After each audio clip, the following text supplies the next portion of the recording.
प्राचीन भूमि काल्डिया, देनियक और वहानिया में एक शांतिपूर्ण राज्य था, गुलिस्ताने मेहर।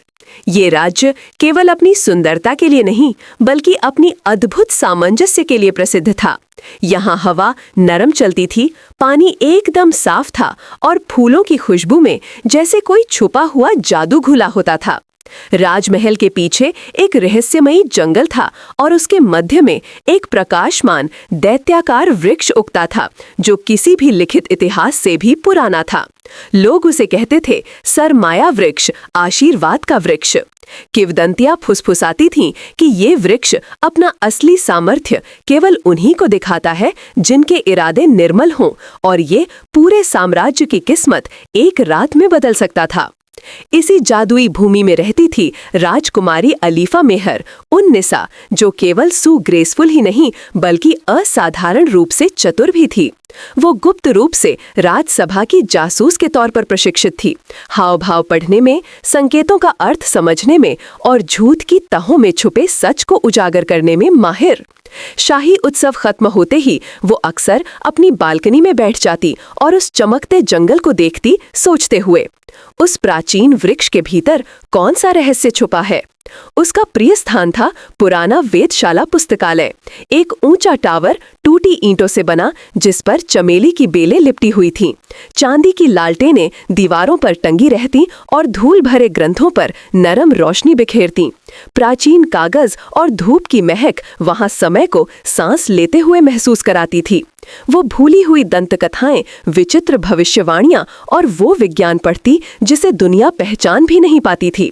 कई रातें वो सुबह तक जागती रहती, सरमाया वृक्ष से जुड़ी सच्चाई खोजते हुए। त्योहारों के दिनों में महल रोशनी से जगमगा उठता, रंग बिरंगी लालटेनें आकाश में तैरती, संगीतकार दुर्लभ वाद्य बजाते और युवतियां ऐसे नृत्य करती मानो हवा स्वयं उनके संग थिरक रही हो।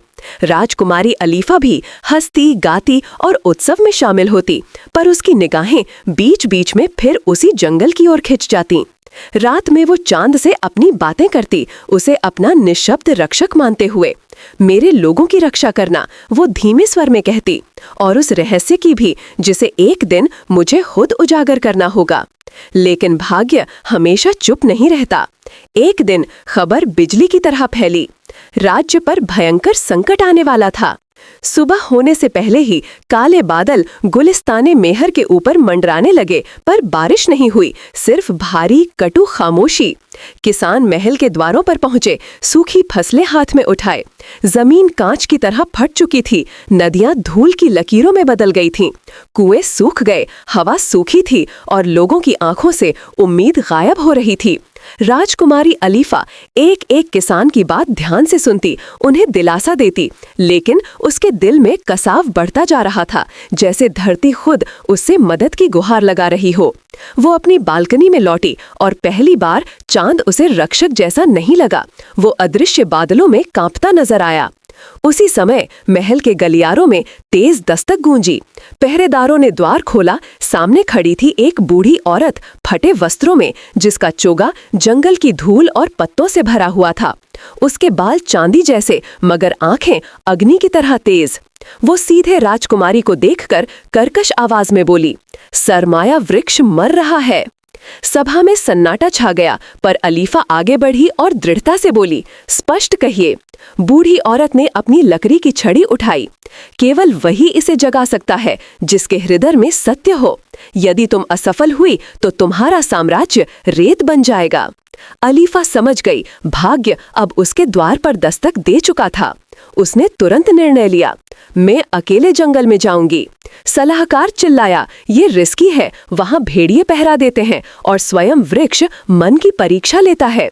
अलीफा शांत स्वर में बोली, मेरे लोग मेरी जान से अधिक मूल्यवान हैं, मुझे सत्य खोजना ही होगा। उसने इस्पाती नीले रंग का हल्का यात्रा परिधान पहना, अपनी जासूसी कमरपट्टी कस ली और चांदी जैसी हल्की लौ लाली लालटेन उठाई। सैनिक उसके साथ चलने की विनती करते रहे, पर उसने मना कर दिया। वो कोई तलवार नहीं चाहती थी, सिर्फ साहस। जैसे ही वो महल के द्वारों से बाहर निकली, जंगल की हवाएं भयानक चेतावनी की तरह गूंज उठीं। पत्ते कांपे, परछाइयां लंबी हो गईं और चांद काले बादलों में छिप गया।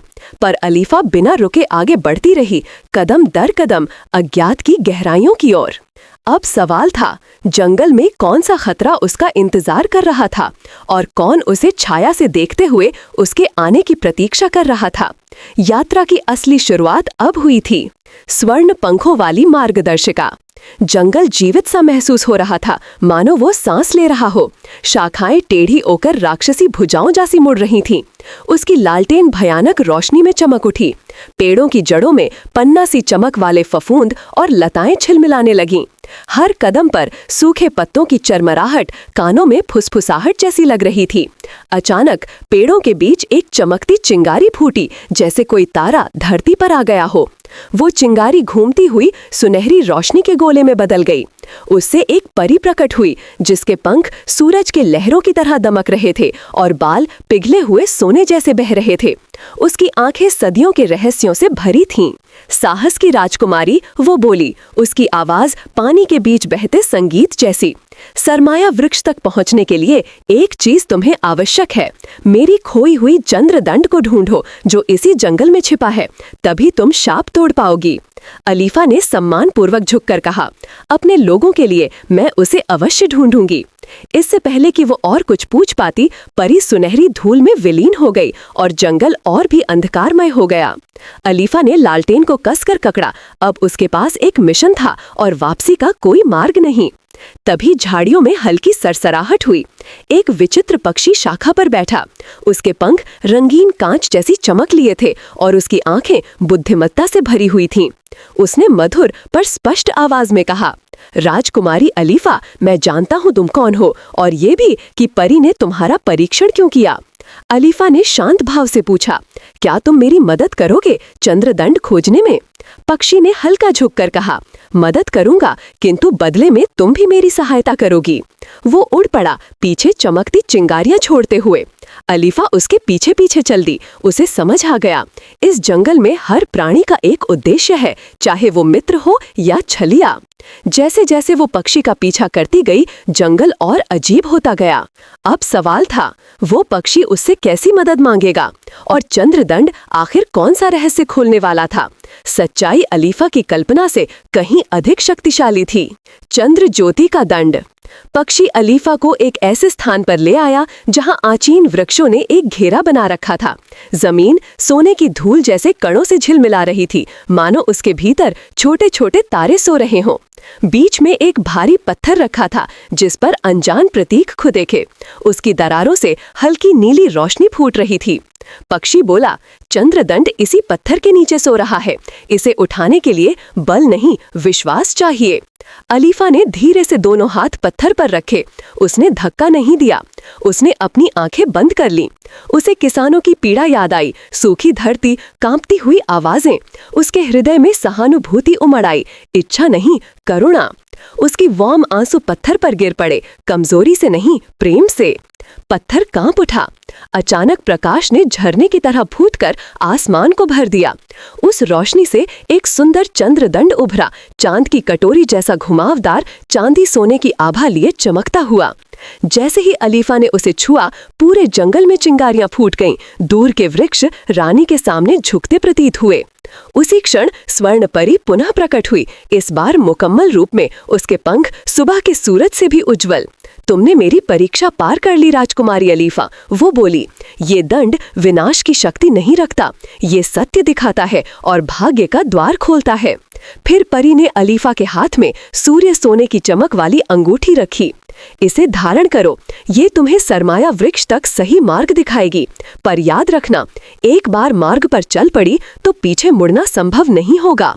अलीफा ने अंगूठी पहन ली। तुरंत एक सुनहरी किरण जंगल में दौड़ी और एक प्रकाशमय मार्ग बन गया। पक्षी ने गहराई से झुककर कहा, अब आगे का रास्ता तुम्हारे लिए अकेला है, वृक्ष स्वयं तुम्हारा न्याय करेगा। अलीफा उस प्रकाश पथ पर चल पड़ी। जंगल अब खामोश हो चुका था। हवा भी ठहर गई थी, मानो अदृश्य आंखें उसे देख रही हों। अचानक धरती गरज उठी, जड़ें हिलीं, मिट्टी कांप उठी। कुछ विशाल प्राचीन शक्ति उसके रास्ते में जाग रही थी। अब प्रश्न था, बाई साहब, उस मार्ग के पार क्या शक्ति छिपी है? ओ बो, क्या सरमाया वृक्ष उसे स्वीकार करेगा या उसे दंड देगा? सबसे कठिन परीक्षा अभी बाकी थी।